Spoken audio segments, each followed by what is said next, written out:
funnily enough, on one of my development sites last week, there was a Union Jack flag put up, and I took it down instantly. Hi there, welcome to the latest episode of my 10-minute moan. And the topic of this 10-minute moan is Gary Neville and the stupid comments he's been making. And he's actually making a career out of this, right? He's becoming very prominent at making an absolute clown of himself with his comments. Now, the comments that are the reason for this video are comments he made in the aftermath of what happened in Manchester a few days ago.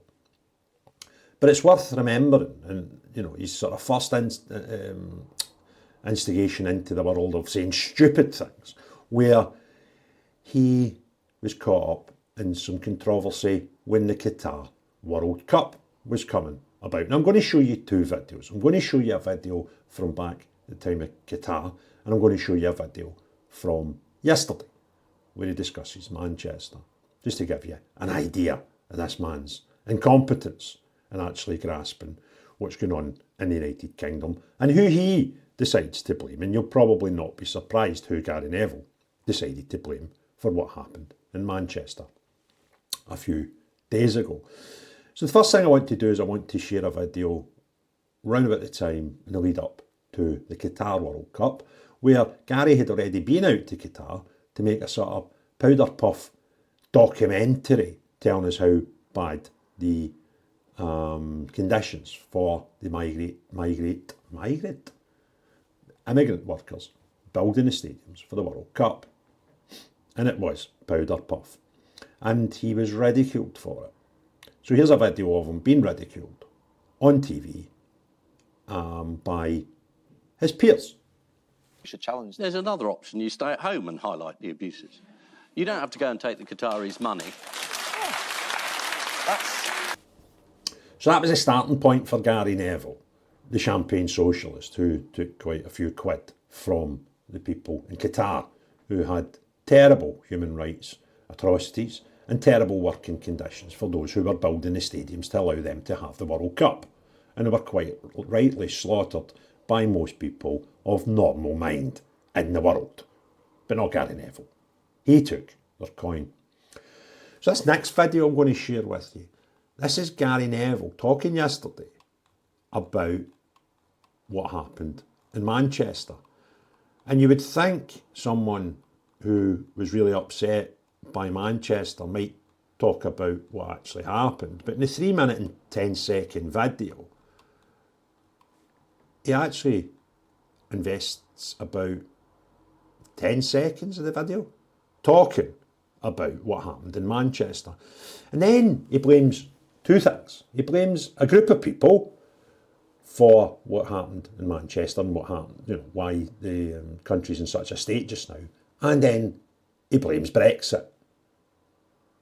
You're like, Gary, there's people murdered by a group of people who you fail to mention. So I'm just going to watch this video with you, but I'll stop it in parts because some of the stuff is just incredible. And I'll stop a couple of times throughout the video. So I've just left my house and walking into the office, waking up obviously, seeing the news last night and the news this morning dominated by the horrific attacks within the Jewish community just about a mile from here. And was driving home from Salford City last night. I was driving actually to Salford City, going down a Littleton Road, seeing 60, probably 50 or 60 Union Jack flags. And on the way back I went down the parallel road, which is Berrynew Road, which has got the Jewish community right at its heart, and they're out on the streets, defiant, not hiding or in fear. And I just kept thinking as I was driving home last night that we're all being turned on each other, and the division that's being created is absolutely disgusting. Mainly created by angry, middle-aged white men who know exactly what they're doing. Is it, Gary? Aye. So this guy says that this division in the country is created by white, middle-aged, working-class men. Gary, You're so far a third into your video. You've mentioned the reason for the video is what happened in Manchester, and you've only spoke about two groups of people. Those affected by it and angry white middle-aged men. You've not mentioned up until now, and we're a third of the way through your video, the perpetrators in that group of people. Let's go back to the video.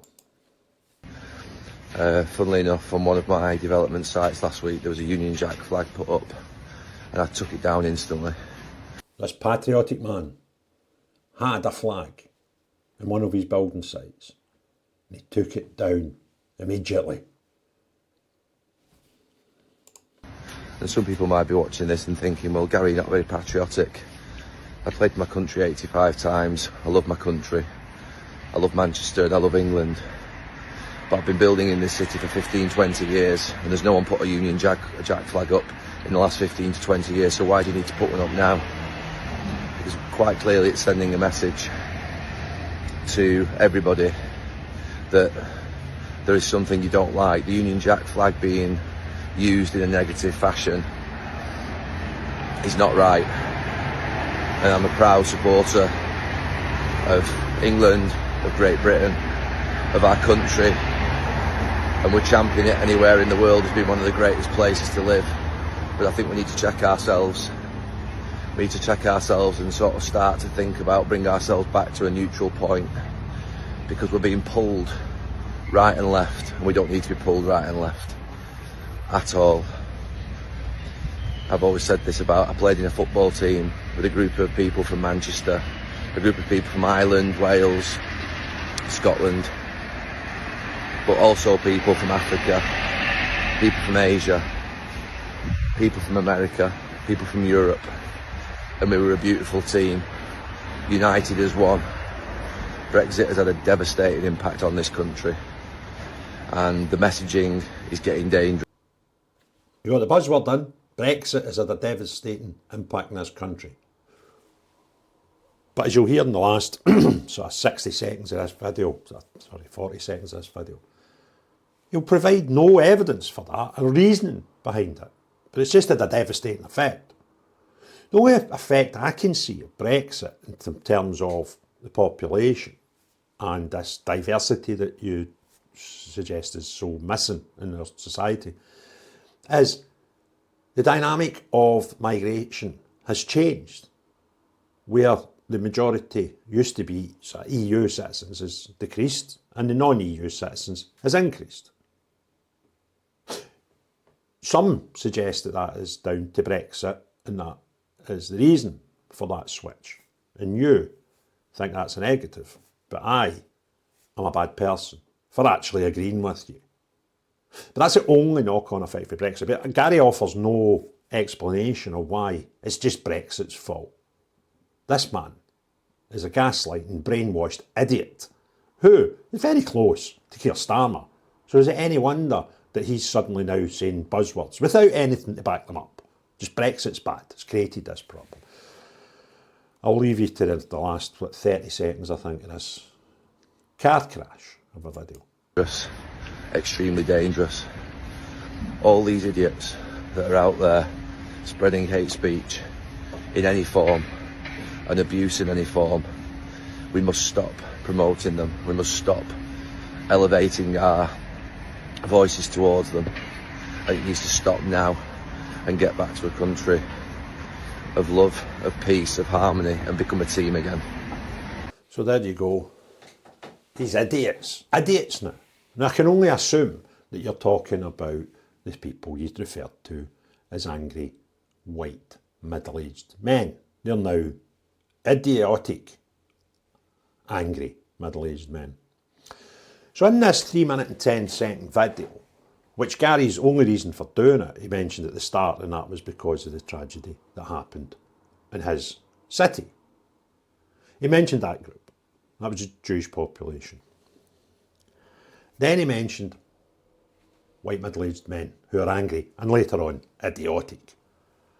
Not once has Gary mentioned the group who actually instigated this problem in the first place. Is it any wonder a man who took the coin of the Qataris that he wouldn't mention that one group that has seen one man shot and 6 arrested because of this thing that happened? And Gary has failed to mention them even once in his 3-minute and 10-second video. He also mentions white, angry, middle-aged men who he later goes on to describe as idiotic, and their actions where they've been putting flags up. He mentions that more than the people affected by this travesty, who he declares he's talking about. I'm fed up with champagne socialists, millionaires, multi-millionaires, telling the good people of the United Kingdom what they have to do with their own flag and how they have to act in public. I'm sick of it, sick to my back teeth of them. Have a seat, shut up, and let others who are interested in actually solving the issues in the United Kingdom, let them solve the issues. And you might be able to even add more to your millions, because you've claimed that you've spent 15 to 20 years building things in Manchester. Well, let me tell you, that industry could do a shake-up as well, and no doubt make you an even bigger millionaire than you are already. So Gary Neville, you and the Linekers of the world, stick to talking about football, because you're almost acceptable at that. If you want others to see this video, then do me a favour, because the channel, since the algorithm changed a few months ago, is not being pushed as it would normally. It's not reaching many of the people who don't subscribe to the channel by putting it into the recommendations, and that's a track that YouTube have decided. So if you want this video and the channel to actually be successful and be able to sustain it in the long run, then I need your help. Put a thumbs up, smash the comments, put hundreds of comments in, and share my videos when you see them, please, or at least the ones that you enjoy. If you've not already done so, and even if you think you have done, would you check and subscribe to the channel, because I have seen 707 people become unsubscribed over the last 28 days. So double check if you think you are subscribed. However, more important than all that, unless you are another millionaire socialist who wants to appear more virtuous than the rest of us, then not you, but everyone else, have a great day. Cheery bye now.